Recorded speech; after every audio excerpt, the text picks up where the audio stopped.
Түз эфирде жаңылыктардын түшкү топтому, студияда Мантур Төрөбаев. Саламатсыздарбы? Борбордук шайлоо комиссиясы Facebook компаниясынын өкүлдөрү менен онлайн режимде жолугуш өткөрдү. Нуржан Шайылдабекова менен Facebook компаниясынын мамлекеттик саясат маселелери боюнча менеджери ковид канхи социалдык тармакта саясий жарнактарды жайгаштырууну талкуулады. Бардык саясий жарнамаларды тармактын жарнамалык китепканасындагы шилтеме аркылуу тапса болот. Учурда Кыргызстанга таандык 879 жарнама бар, ал $3737 бааланган.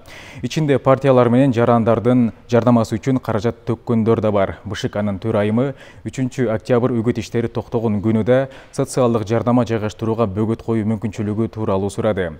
Компания азырынча мындай мүмкүнчүлүк АКШда гана болорун, эгерде кыргыз тарап суроо жиберсе, маселе караларын билдирди. 15 сентябрдан тартып Өзбекстан менен болгон аба каттамдар жанданат. Учурда бул маселе боюнча өзбек тарап менен сүйлөшүүлөр жүрүп жатканын Кыргызстандын жарандык авиация департаментинин жетекчиси Курманбек Акышев билдирди. Анын айтымында Кыргызстан менен Өзбекстандын ортосунда учак каттамдарынан тышкары автобустар да каттайт. Белгилей кетсек, Бишкек, Ташкент, Ош, Анжиян автобус каттамдары 2017 жылы чек аралар ачылгандан кийин жанданган. Таласта 100дөй дарыгер 150дөн ашуун медайым атайын окуудан өтүп жатышат. Жерлерде уюштурулуп жаткан окуу семинар алдыда болжолдонуп жаткан коронавирустун экинчи толкунуна даярдыктын алкагында жүрүүдө. Ошондой эле республикалык облустук штабтын чечими менен 44 миллион сомго райондогу 4 ооруканага медициналык жабдуулар алынып келингени турат.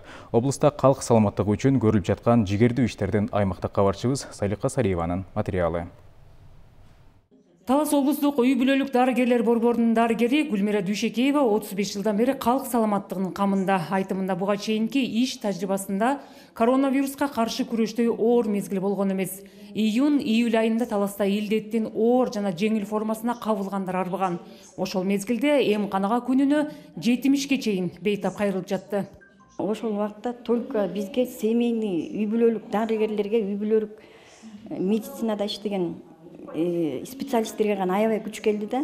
Ушундай тиги күндөп, түндөп үйлөрүнө барбай канча медиктерибиз иштеди. Ошондой оор кырдаалда иштеп жатышкан медициналык кызматкерлер аз да болсо тажрыйба топтоп калышты. Дагы да даярдыктар зарыл. Себеби жугуштуу тумоонун экинчи толкуну болушу ыктымал. Мындан улам медициналык каражаттар эле эмес, алгачкы жардамдар, дарылоо ордунун белгилери кандай болуш керек.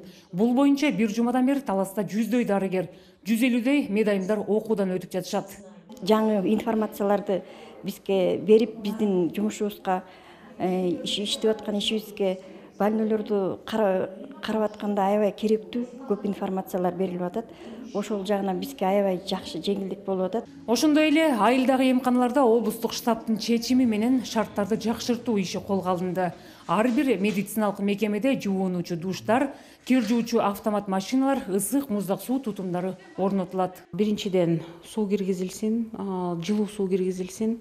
Анан кийин арестондор, мындай керектелүүчү жерде душевой кабиналар орноштурулсун. Анан ошондой эле баягы стирка болуп турган жерлерге толугу менен ар бирине мындай кир жуугуч автомат машиналар орнотулсун деп.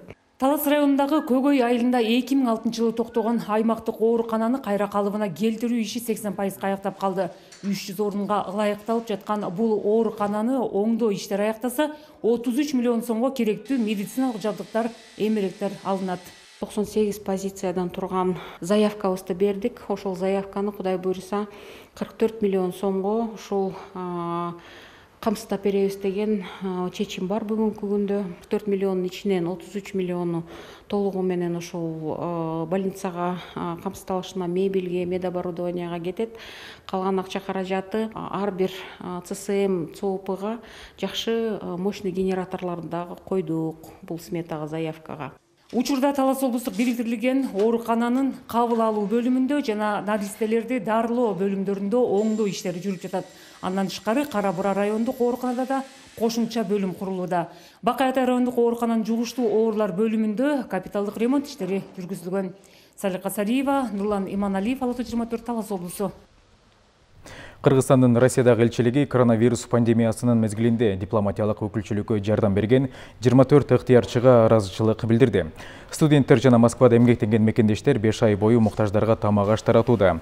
Кыргызстанга кайтуучулардын тизмесин түзүүдө, кол борбордо жарандардын суроолоруна жооп берип, студенттер менен иш алып барууда дагы дипломаттарга жардам берген. Бул иштер үчүн ыктыярчылар акы албаса дагы адамдар менен иштөөдө баа жеткис тажрыйба топтогонун айтат. Ошондой эле түрдүү тагдырларды көрүп, кыйын сыноого туш болгондорго боору ооруп, ар бир окуяны жүрөгүнөн өткөрүү да оңойго турбаганын кошумчалашты. Элчинин белгилөөсүндө ыктыярчылардын экөөсү элчиликте кызматта калат. Бирөө юрист катары, экинчиси иш билги адис катары. Колл-центрге ошондой оор ДЦП ар кандай оор абалдарды көрсөтүп жиберип атышты. Анын баарын өзүң көргөндө бүт баарын өзүңгө кабыл алып, ошондой эле кадимкидей депрессияга кирген убакта болот экен. Бирөө ыйласа кошо ыйлан келет, күлсө кошо күлгүн келет. Ар кимдин ар кандай жашоо турмушу бар экен, ар кимдин өзүнүн тагдыры бар экен. Бирөөнүн тагдыры оор болот экен, бирөөнүн тагдыры кыйын болот экен. Бирөө ооруп кайрылат экен, бирөө жакындары кайчып болуп кайрылат экен. Ошонун баардыгын сиңирип, ошонун баарына жардам бериш оңой болтур иш эмес, өтө эле оор экен чынчынан келгенде. Пандемия убагында интернет трафигинин колдонулушу 64%га көбөйгөн. Бул тууралуу Маалыматтык технологиялар жана байланыш мамлекеттик комитетинин төрагасы Алтынбек Исмаилов билдирди. Айтымында кыргызстандыктарды 69% мобилдик интернет менен камсыздалган, анын ичинен 2, 3 жана 4G колдонушат. Жарандардын көпчүлүгү интернет менен камсыз болгон. Жаңы окуу жылынын башталышы менен 150ге жакын мектепте ысык тамак аш бериле баштады. Билим берүү жана илим министрлигинен билдиргендей, дүйнөлүк азык-түлүк программасынын 2022 жылга чейин бардык башталгыч класстарды ысык тамак менен камсыз кылуу боюнча иш аракеттеринин алкагында 100дөй мектепте ысык тамак берилсе, мындан сырткары жергиликтүү бийлик жана ата-энелердин жардамы менен дагы 50дөй мектепте ысык тамак аш уюштурулду. Ошондой эле биринчи чейректе мектепте 1-класстын окуучулары гана баргандыктан Бириккен Улуттар уюмунун дүйнөлүк азык-түлүк программасы балдардын ысык тамагына 249 мектепте un жеткирип берди. Өлкө мектептеринин 70%дан ашыгы тиешелүү техникалык жабдуулар менен камсыздалып, башталгыч класстардын окуучуларына ысык тамак берилет.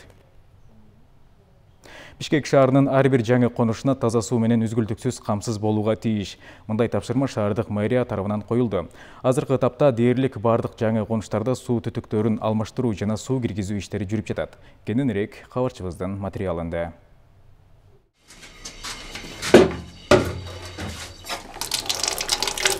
Бектур Мураталиевдин үй бүлөсү такайчака челектин баардыгына суу толтуруп алышат. Антпесе таза суу ылдам эле түгөнүп калат. Конушка ичүүчү суу тартылганы менен алды эле эптеп чыгат. Болсо да суу кечке жуук гана берилет дешет конуштун тургундары. Мындан улам Арча бешиктин жашоочулары сууну ташып ичүүгө аргасыз. Эң оор абал жайында болот, ысыкта суу аз болот, суу жетишсиз болот. Кээде даже сууну атайын бир жака алыс кошуналарга барып издеп калганда күндөр болот. Эл көбөйүп атат, эл жашаган тургундардын да саны көбөйүп атат. Ошого байланыштуу суу маселеси көп жылдан бери чечилбей эле ушул мурунку бир эски труба менен суу колдонобуз да. Ал трубанын диаметри дагы эски мурунку баягы элдерге жетиштүү болчу да. Азыркы тапта Бишкек шаарындагы жаңы конуштардын жашоочуларын таза суу менен камсыз кылуу үчүн суу курларын тартуу иштери жүрүп жатат. Буга чейин Эртайлак көчөсүндө суу түтүктөрүн жайгаштыруу үчүн дээрлик 200 метр жер казылган. Эми куурларды тартуу иштери башталганы турат. Курулуш иштеринин жалпы суммасы 2 миллион сомдон ашык каражатты түзөт. Былтыркы жылы биз Чалбай жаңы конушунда суу түтүктөрүн тартып бүтүргөнбүз. Андан сырткары Мурасордо конушунда дагы былтыркы жылы көп жумуш аткарылып суу менен камсыз кылдык. Быйылкы жылы Ак Бата жаңы конушунда ал жерде дагы жайкы мезгилдеринде суу аз болуп болгондуктан водозабордон ал массивке чейин дагы бир суу түтүгүн салдык. Ошону менен ал жердеги маселени чечтик деп ойлойбуз. Эгерде жумушчулар тынымсыз иштеп өз убагында жетише турган болсо, анда жаңы конуштун тургундары октябрдын аягына чейин ичүүчү таза суу менен толук камсыз болушат. Айжамал Болот кызы, Надежда Оосова, Руслан Сабатаров, Ала Тоо 24. Жаңылыктардын түшкү топтомы мына ушулар болду. Биздин каналдан алыстабаңыздар.